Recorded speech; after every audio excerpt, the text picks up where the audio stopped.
People in back pain often get surprised that their times that they're in pain doesn't seem to flow logically. So I just wanted to talk to you quickly about when you're more likely to experience pain if you have an active problem in your back. So when you're standing or walking, the amount of pressure going through the lowest part of your back here is actually quite minimal. It's about equivalent to your body weight. So whatever your body weight is, that's probably the amount of pressure going through the back. As we start to lean forwards a little bit, the amount of pressure then obviously increases. If we lean forwards by about 10 degrees, the amount of pressure increases quite a lot. Of course, if we're leaning over to pick up something from the floor, the amount of pressure in the low back actually becomes quite significant.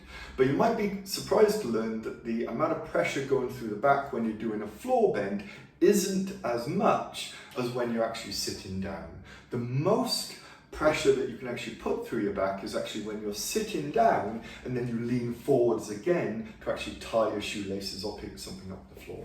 So most people, when they have a really acute back pain, the thing that's going to cause them most problems, and they often say to us in clinic, is trying to tie their shoelaces in the sitting position or indeed putting on their socks. And the reason for that is that that's where the most amount of pressure actually occurs. So those are the types of things to be avoided.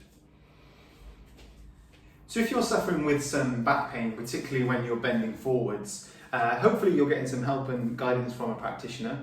But to try and get you through this painful period, we need to just manage the way in which you're bending forwards. Because many people will be bending forwards and flexing the spine, which will put a little bit more pressure on the low back and is going to cause more pain. This is your kind of typical bending forwards, rolling down and picking things up in this manner.